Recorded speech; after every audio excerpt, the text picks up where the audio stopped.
à tous et bienvenue dans cette nouvelle vidéo. Donc aujourd'hui je vais vous présenter mon top 10 des leurres pour la pêche du brochet en automne. Donc si je devais avoir 10 leurres avec moi, c'est ces 10 leurres-ci qui feraient partie de ma boîte avec moi. Donc j'espère que la vidéo vous plaira. Je suis désolé d'avance si ma voix est un petit peu bizarre. Je suis un petit peu malade, j'ai attrapé la grippe. Il paraît que ça existe encore. Donc voilà, donc merci à tous ceux qui vont mettre un petit pouce bleu, partagent la vidéo, s'abonnent à la chaîne, votre soutien est très apprécié, donc merci encore à tous. Donc avant de commencer ce top leurre, je vais quand même vous indiquer un petit peu comment fonctionne le brochet en automne.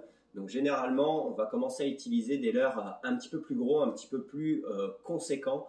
Parce que l'automne est une super saison pour la pêche du brochet et de tous les carnassiers. Pourquoi? Parce que généralement les premiers froids sont arrivés, les gels de nuit aussi, et c'est les premiers signaux en fait au carnassier pour lui dire il va être temps que tu te nourrisses parce que l'hiver arrive et donc il sait qu'il va finir un peu plus léthargique et donc va se nourrir un petit peu moins. Donc c'est pour ça qu'il en profite pour faire des réserves, pour accumuler de la graisse et pouvoir faire face à l'hiver et à la fraye aussi qui arrivera un peu plus tard. Donc c'est pour ça que généralement il va être beaucoup plus en mode chasse quasiment toute la journée. Mais c'est pas pour autant parce qu'il chasse plus qu'il va s'intéresser à tout et à n'importe quoi. Donc bien sûr ça peut arriver, mais principalement si vous voulez avoir des pêches plus régulières, c'est à ce moment-ci qu'on va utiliser des plus grosses proies parce qu'il va commencer à calculer sa dépense énergétique par rapport à la proie qu'il va saisir. Ça ne paraît pas, mais réfléchis un petit peu le brochet. Donc si jamais il doit dépenser 500 calories pour venir se saisir de votre proie, mais que la proie va lui apporter que 300 ou 400 calories, il va complètement la laisser tomber, sauf s'il se jette juste sous son nez, parce que là il aura juste à la prendre. Donc c'est pour ça que généralement on essaye de pêcher plus gros, pour l'intéresser beaucoup plus. Ça peut être des fois un petit peu plus dur de le trouver parce que à cette saison, en fait, il peut être partout. Une journée peut très bien être sur les bordures, des zones shallow en herbier, rocailleuses, des baies à 4-5 mètres de profondeur comme au milieu du lac, 10-15 mètres de profondeur, comme au milieu du lac, mais au lieu d'être à 15 mètres, il est à 5 mètres, à 3 mètres. Donc, en fonction de la hauteur où vous pêchez, vous pouvez complètement les louper. Donc, des fois, c'est un petit peu plus dur de les trouver. Mais une fois que c'est fait, vraiment, vous allez passer un moment exceptionnel. Donc, avant tout, justement, pour commencer ce top, comme je vous disais, l'important au niveau des leurres, c'est de pouvoir pallier à toutes les situations. Généralement, on commence un petit peu à ralentir notre pêche pour pouvoir permettre au brochet de pouvoir cibler plus facilement son attaque.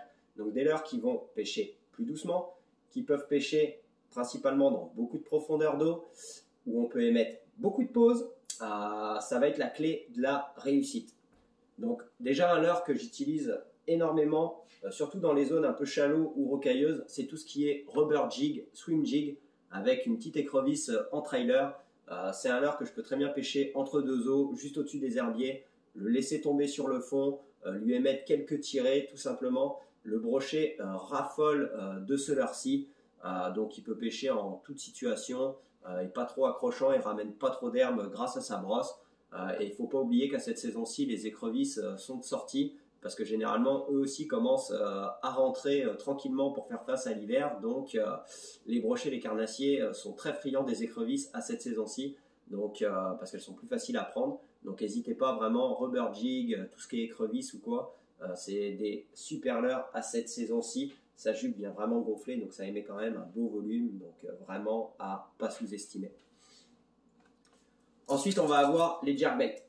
Les jerkbait, moi j'ai tendance à les aimer dans les tailles de 15 à 17 cm, donc quand même des belles tailles, des belles bouchées. Mais j'ai tendance à préférer en automne prendre leur version sinking, parce que ça va vraiment me permettre de pouvoir pêcher un peu plus creux si jamais je veux pêcher dans des baies de 5-6 mètres de profondeur. Tout simplement le lancer, le laisser couler un petit peu et pouvoir commencer mon animation. Généralement, un jerkbait classique se pêche à peu près dans 50 cm d'eau, 1 mètre maximum. Donc là, je vais vraiment pouvoir le laisser descendre plus tranquillement sur les 1 mètre et commencer mon animation. Comme la commencer tout de suite, tout simplement sur vraiment en subsurface. Et lors de l'action de pause, le laisser descendre un petit peu plus et reprendre mon animation pour pouvoir quand même exploiter plusieurs couches d'eau. Et un brochet à 5 mètres n'hésitera pas à venir s'en saisir. Donc les jerkbait, c'est peut-être une de mes pêches préférées en automne, donc vraiment à voir avec vous. Un leurre un petit peu plus petit, mais qui fait aussi partie de la famille des jerkbait, des glidebait, c'est le Salmo, le slider, je crois, de chez Salmo. Sa particularité, c'est que lui, je vais vraiment pouvoir le lancer et tout simplement mouliner, même doucement. Il va avoir son action de nage comme ceci, comme le twitcher. Il va avoir un walking the dog très serré, un petit peu comme un stickbait, mais sous l'eau. Son avantage, c'est qu'il est sinking. Je ne sais pas s'il y en a des slow sinking, mais en tout cas, moi, je prends la version sinking. Parce que son autre gros avantage, c'est que lorsque je vais émettre une pause, sa grosse force, c'est qu'en fait, il a un wobbling sur lui-même quand il descend.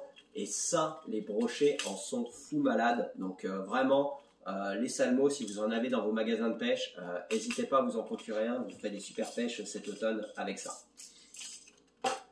Un autre leurre, plus un petit peu swimbait articulé, art swimbait, c'est le Vatalion. Je pense que vous le connaissez. Donc moi, je l'ai que dans sa version 10 cm. Si vous l'avez dans sa version 19, n'hésitez pas. C'est vraiment un super leurre, un petit peu en toute saison, mais en automne, je trouve vraiment que c'est vraiment topissime parce qu'on peut vraiment le ramener doucement. Il va avoir des jolis écarts et tourner aussi un petit peu sur lui-même. Sa grande force, c'est qu'on peut le laisser plonger pour pouvoir quand même pêcher un petit peu plus creux si jamais on souhaite, comme tout simplement commencer l'animation. Et généralement, il pêchera à peu près à 1,50 m si on commence tout de suite. Mais vraiment, sa plus grosse force, c'est tout simplement lorsque vous allez commencer à pêcher, le ramener et émettre une pause, il va faire carrément un écart complet sur lui-même comme ceci et présenter ses flancs au brochet. Donc souvent, le brochet qui a tendance à suivre et quand vous allez émettre la pause, il va se tourner comme ça sur lui-même. Ça, c'est très provocateur pour le brochet et c'est là généralement que l'attaque est soudaine. Donc vraiment, le Vatalion, super leurre à cette saison-ci. Si vous en avez, mettez-les à l'eau. Un leurre qui m'a valu énormément de succès les années précédentes à cette saison-ci et même là en début d'automne, fin d'été dans sa version plus petite. J'ai cartonné lors de mes vacances en France, mais vraiment le super Shadow Rap en automne, c'est vraiment un super leurre. Il imite vraiment, il fait vraiment des flashs lumineux lorsqu'il vient nager. Il a vraiment une nage, je dirais un petit peu spéciale, comme un peu nonchalant. Ce que le brochet adore parce que ça lui permet vraiment de pouvoir cibler ses attaques énormément. Pour lui, c'est une proie très facile. Donc, c'est vraiment un leurre qui provoque de super attaques et très provocateur pour le brochet. L'avantage, c'est que vous pouvez pêcher comme vous voulez. Vous pouvez lancer, le ramener tout doucement, le ramener pleine balle, le laisser légèrement couler, lui mettre des twitch, des petites jerks. Mais là où je tire vraiment son plein potentiel, c'est un peu comme le Vatalion, en fait, tout simplement. C'est mettre 4-5 coups de manivelle à cadence variée et lui émettre une pause, tout simplement. Le laisser descendre tranquillement, donc il est slow sinking, et reprendre son animation.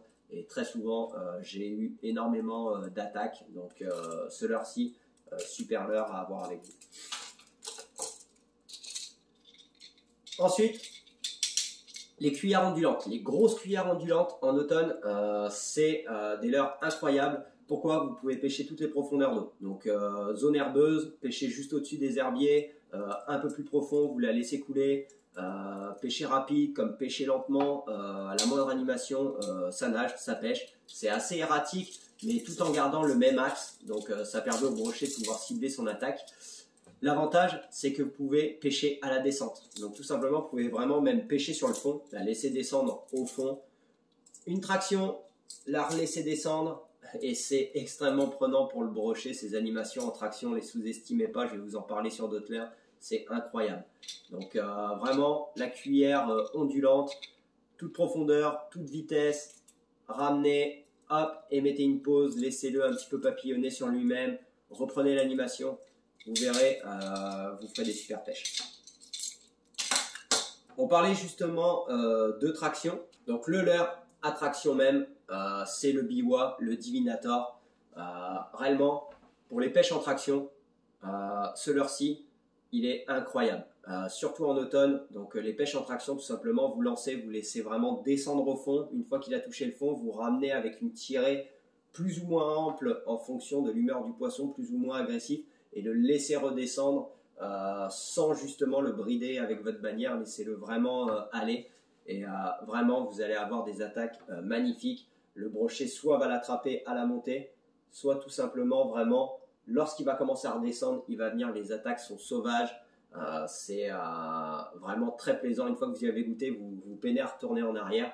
Son avantage, c'est que dès la descente, la palette va se mettre en route. Donc, il nage tout de suite. Donc, vraiment, si vous en avez, n'hésitez pas. Vous pouvez aussi lancer ramener en linéaire, mais n'hésitez pas à l'utiliser en traction. Ce leurre a été conçu pour ça à la base, donc n'hésitez pas.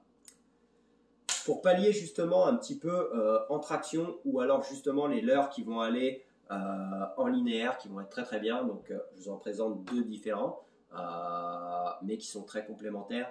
C'est tout simplement tout ce qui va être gros shad, avec une grosse paddle, moi j'aime bien les paddles carrées, mais elles peuvent être rondes, peu importe, ou tout ce qui va être grub, leurre à virgule, de taille assez conséquente. C'est vraiment deux leurres que vous allez pouvoir utiliser de la même manière, tout simplement pêcher en lancer-ramener, doucement, tranquillement, à la profondeur que vous voulez, comme également pêcher comme le biwa, le divinator, en traction. Ça marche très très bien, ça va vous permettre d'avoir deux actions différentes. Alors j'ai tendance à les préférer vraiment souples comme ceci et non préarmés, et l'armer moi-même, parce que pour ce faire, j'ai déjà au final le divinator qui lui est préarmé. Pourquoi? Je vais pouvoir l'armer en shallow et en fait tout simplement pouvoir jouer sur une animation différente en fonction du poids que je vais pouvoir leur mettre devant. Donc si jamais je veux vraiment quelque chose d'un petit peu plus agressif pour des touches de réaction, je vais vraiment le surplomber, par exemple mettre 30 grammes pour vraiment qu'il descende à pic, une tirée vachement plus haute et le laisser redescendre d'un coup pour justement réveiller l'agressivité du prédateur. Comme tout simplement, au contraire, le sous-plomber, lui émettre plutôt un plomb de 5 grammes ou 10 grammes maximum et lui émettre une nage vraiment beaucoup plus planante qui peut des fois faire vraiment la différence parce que justement on va atteindre beaucoup plus doucement les profondeurs et le poisson des fois va préférer ses animations. Donc vraiment le combo des deux, donc essayez avec le paddle, si ça ne marche pas, n'hésitez pas à passer au grub. Réellement, ça prend énormément de poissons, ça vous permet de pêcher beaucoup plus doucement qu'avec une paddle. Et à cette saison-ci, c'est souvent ces leurres-ci qui prennent plus de poissons que des leurres à paddle. Mais chacun après est libre de faire comme il veut, les deux prennent du poisson. Pour finir, mon dernier top leurre, c'est le Jointed de Fox Rage. Pourquoi j'aurais tendance à l'utiliser beaucoup plus en hiver? Parce que déjà, il y a quand même un leurre assez conséquent, hein, c'est quand même une sacrée bouchée. Donc je peux vous assurer que là, le poisson, s'il le voit, il ne va pas hésiter à se déplacer pour venir lui faire sa fête. La plombée interne va quand même me permettre de pouvoir pêcher toutes les profondeurs que j'ai envie. Ça sera peut-être pas un leurre sur les zones super shallow, mais je peux très bien le pêcher à 1 mètre, 1 mètre 50, comme à 8 mètres de profondeur sans trop de problèmes. Vraiment, les multiples articulations qu'il va avoir va vraiment lui émettre une nage très très ample, contrairement à d'autres marques comme par exemple Savage Gear qui souvent c'est en 4 sections, donc qui viennent avoir des nages beaucoup plus amples. Là, on va avoir une nage très serrée qui va pas être agressif du tout. Et ça, le brochet adore ça. Donc vraiment, ça va être mon leurre en linéaire, à ramener doucement à plein de profondeur. Donc je ne l'ai pas encore essayé à cette saison-ci, mais pour moi, il fait partie de mes top leurres parce que il a toutes les caractéristiques qui peuvent répondre à cette saison-ci. Donc si vous êtes comme moi, que vous l'avez jamais essayé à cette saison-ci, n'hésitez pas. N'hésitez pas à me faire un retour si jamais vous l'avez déjà essayé à cette saison-ci. Donc voilà, c'était mon top leurre. Donc j'espère que ça vous aura plu, j'espère que ça vous aidera dans votre pêche en automne. N'hésitez pas à me faire savoir en zone commentaire si jamais vous voulez un top leurre justement d'automne ou d'hiver pour la pêche de la perche, du black bass. Donc n'hésitez pas vraiment, ça me fera plaisir. Donc voilà, donc sur ce, je vous laisse. Merci à tous et on se revoit très vite au bord de l'eau.